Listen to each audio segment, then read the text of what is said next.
Okay, so for our second case is for the law of sines. Gives us an oblique triangle, and this oblique triangle happens to be an SSA model. What that means is that we'll be given two sides again. However, this time the angle is not between the two sides. So once again, if I were to come in here and mark up my triangle's vertices, A, B, and C, and let's say that I'm given angle A and angle B, then I would have to have been given the side right here that doesn't belong in between, or I could also have one or the other here, the side between A and C then. So it'd have to be one or the other of these two sides. Just to make it simple, I'm going to go ahead and take one of those markings off so we can see it. So now what this tells me is that I could have angle A, angle B, and side A. And look at the advantage here. We've automatically been given a pair. So now I know side A and I know angle A. So that's going to help me set up into a situation where the law of sines has one of its fractions for the proportion. Now here's the thing about this particular case. When you're working with side-side angle, you could have lots of things happen. You could end up with one triangle like what we've been doing so far. You might end up with a situation where there's not a triangle. And basically what that means is that if there's not a triangle, if there's no triangle that exists, then when they gave us these pieces to put together, they gave us an angle, they gave us another angle, okay? Somewhere in here, we would have been given, let's say, this value here. Let's say it's, kind of graph that a little bit too long. Let's say that he is,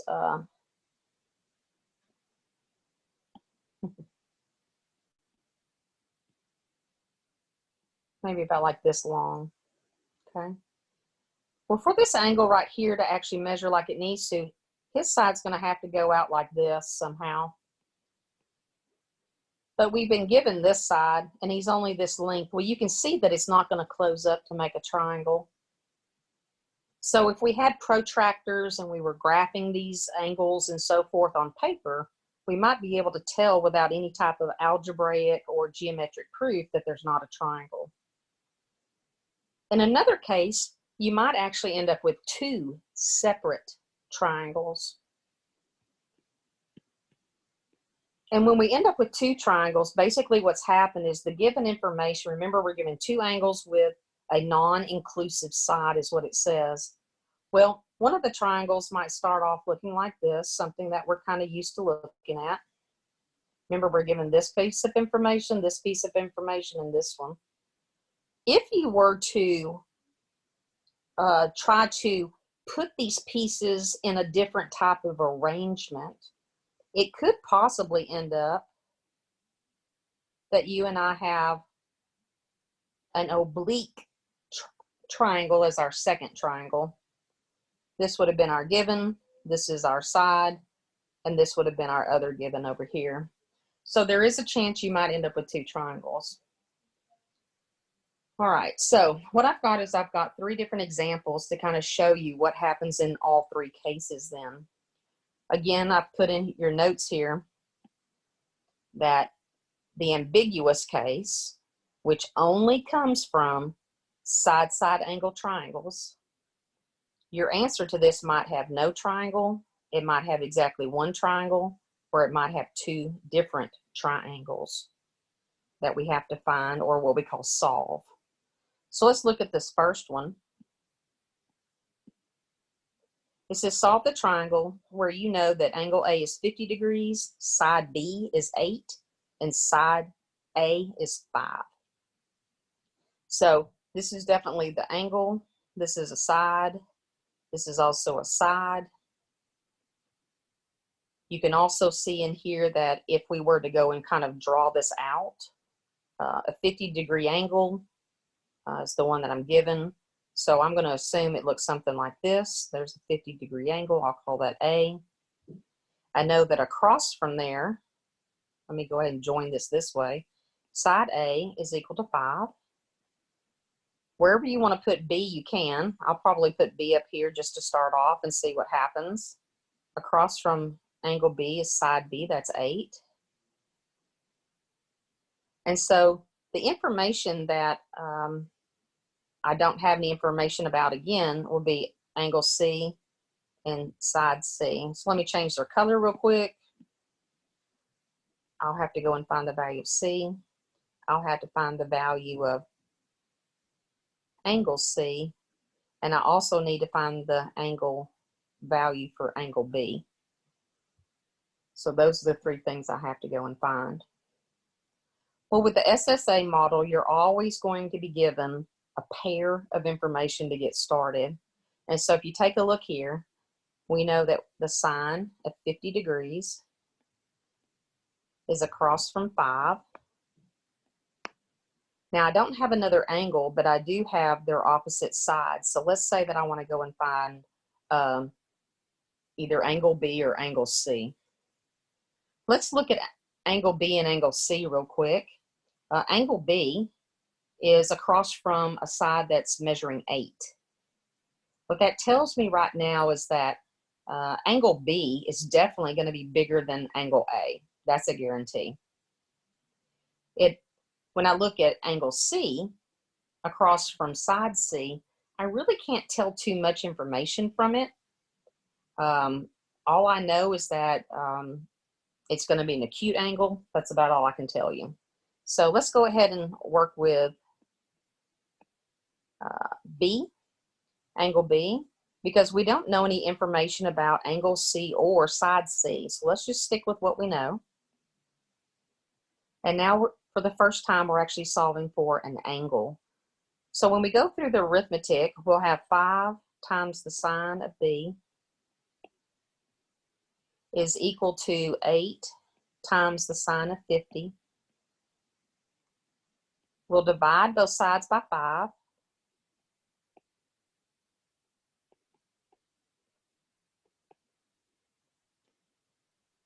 And before we actually do the arithmetic, because it's a lot to handle, let's go ahead and solve for angle B. And remember, the only way to undo a function is to use its inverse on both sides. So in your calculator, you're going to type in the inverse sine.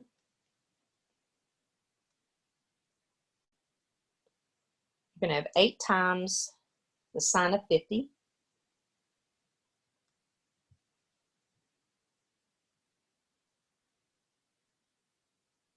And then you're going to divide that by 5.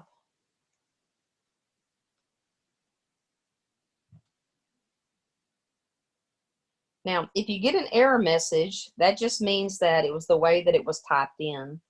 So what we know here is that sometimes on calculators, if you don't have the fraction keystroke, you'll need to make sure that you close the top part of that fraction. If you do have the fraction key that gives you the option of putting a fraction in your problem, then that's what I would do to stay away from any error messages. The fraction key, of course, is after you hit your sine, inverse sine, your fraction key is alpha y equals, the number 1 option. Now you can type without too much difficulty 8 sine of 50. Make sure you close up that 50 and then go down and divide by 5. Still an error message. Okay, so what's the deal here then? Why do we keep getting an error message? Maybe it's not the way we typed it. Maybe it's just what's going on. Well, if you look at the instruction there, it says the value entered is not allowed in the function. Let's back up one stage.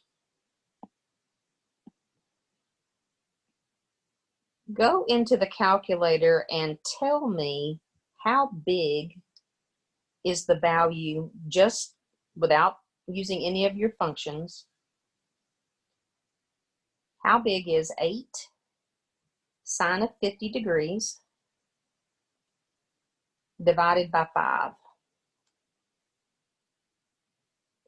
And because this value right here on the calculator ends up being 1.225,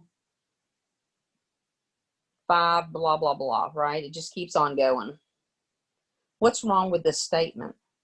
He's trying to tell us that the sine of B is equal to 1.225. There's no way, because sine of an angle is always trapped between -1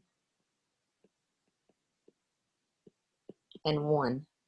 So this value that we calculated here is absolutely too big. What that tells me then, this error message that we ended up with on our calculator tells me, since this was an error, it's because sine cannot be larger than 1. And what this indicates then, both of these things here are indicating to me there's no triangle.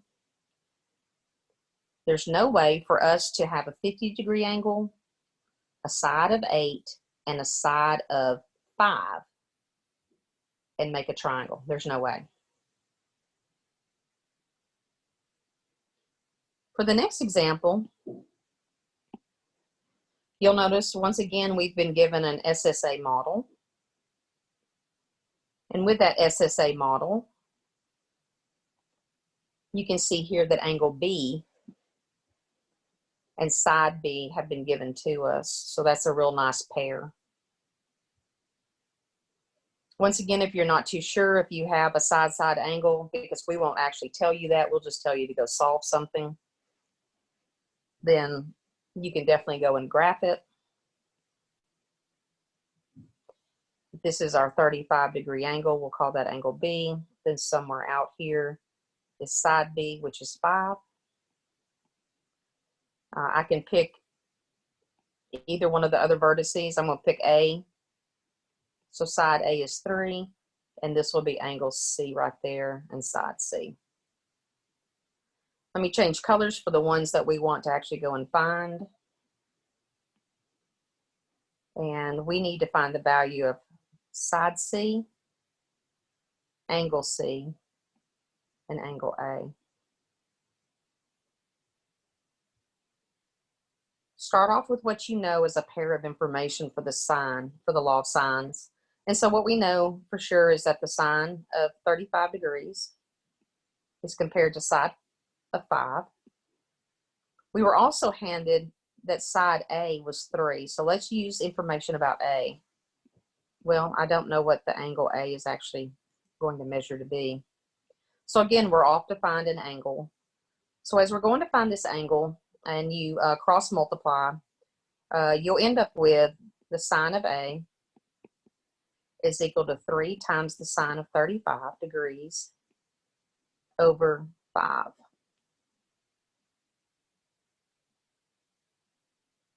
Now, let's solve for A.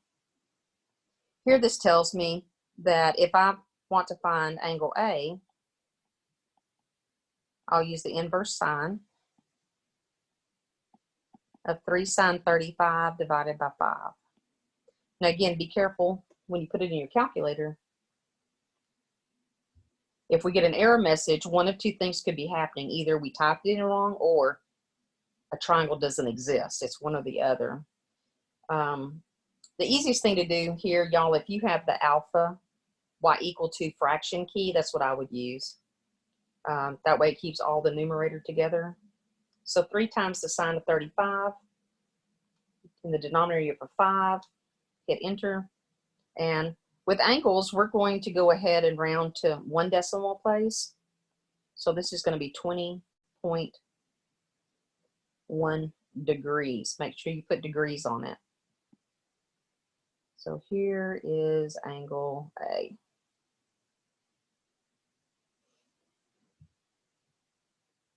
Now we're left with finding angle C and side C.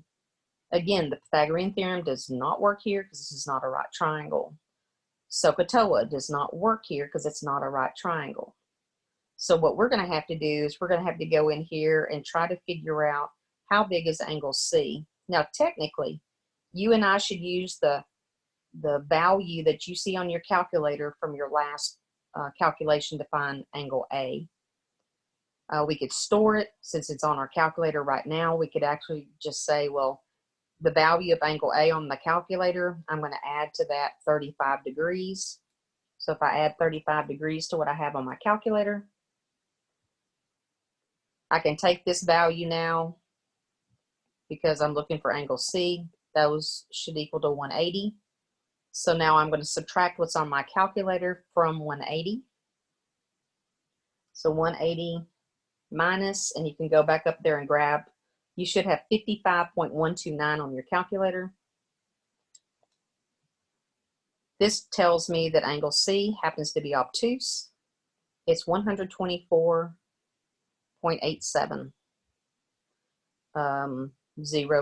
So we're going to go with one decimal place, so 124.9 degrees is what we're going to use. One thing you'll want to do is double check your work and make sure that the sum of these three angles really is 180. But you can do that pretty quick just to figure that out. You can't have more than 180 degrees and you can't have less than 180 degrees. It has to be exactly. Now I've kind of run out of room here to go and find side C. But I definitely want to make sure that we model this for you. And so let me come back and give myself a little bit of room from the last problem. Take that off real quick.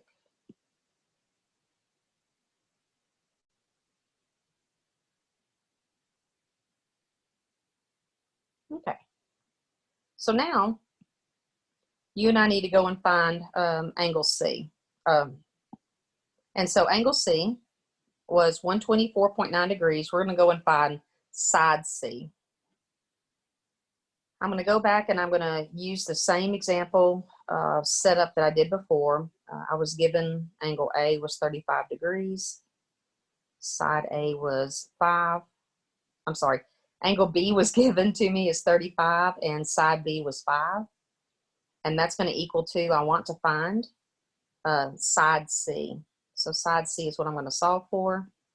Now, I'm going to put the letter C up here because what I need from you is I need you to go back to your calculator and find that value that we just did for angle C, which was 124.8703, blah, blah, blah. It should be on your calculator. And that's going to be the C value that we use. So this is the one that we could have stored on our calculator earlier.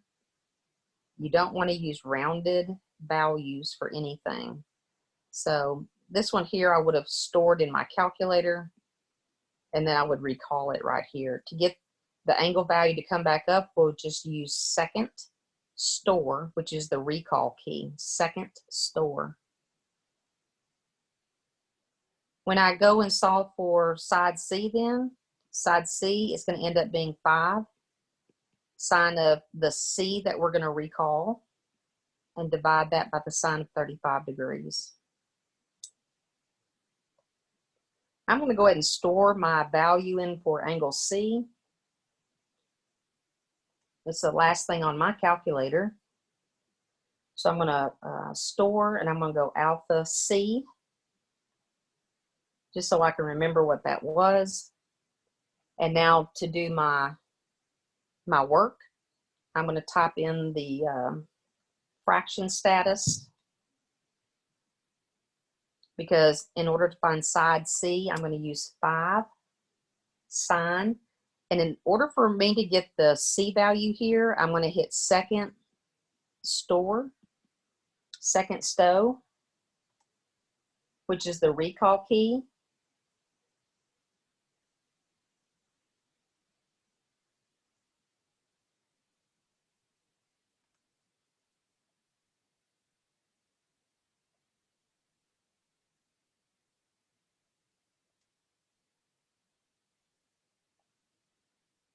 And for some reason, that is not going to allow me to do that in the fraction mode.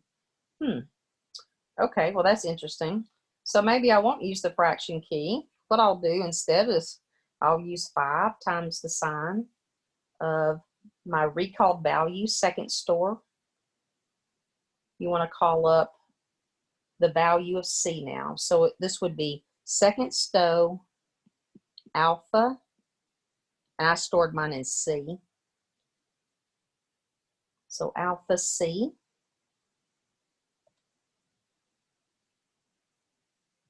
And then I'm going to divide all of that by sine of 35 degrees.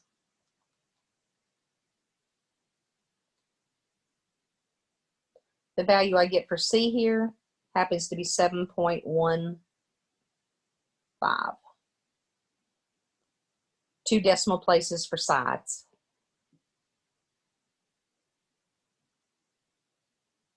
Again, if we go back and try to see if this even makes any sense or not, angle A was a 20.1 degree angle. It's the smallest angle, it's across from the smallest side, so that kind of makes sense. Angle B was 35. Angle 35 degrees is across from a side that's 5, so the angle was bigger, the side is bigger. And then when I got to angle C, this was 124.9 degrees, so that's really large. So he should be across from the largest side, and we just found out that would be 7.15. Now, how do I know if there's not another triangle out there? That's really always going to be the biggest part of these ambiguous cases. And the way you can tell if there's going to be another side, or another triangle rather, or not, is to look at your first calculation that we did for an angle. And the first calculation that we made was angle A. Okay, angle A. Angle A here happens to be 21.1 degrees. With this angle, if I were to take that angle measure and now add that to the given measure, that gives me, what is that, 55.1 degrees. So if I take the angle A measure, 20.1, and I add that to the B measure we were given, that means that I have used up 55.1 degrees so far. There's lots of ways to tell if there's another triangle that is going to exist or not. You can read about several different ways. To me, the easiest way to try to decide if there's going to be another triangle or not is to simply take the first angle measure that you calculate, which in our case was 20.1, add it to the angle that was given, which was 35 degrees, and now take this total from 180 degrees. What is 180 minus 55.1 degrees? And that's 124.9 degrees. 124.9 degrees. Well, what this is telling me is that the other triangle, if it exists, will have an angle of 124.9 degrees in it. Well, they're right, because it's the same angle that I got earlier. And so I know that there's only one triangle here possible.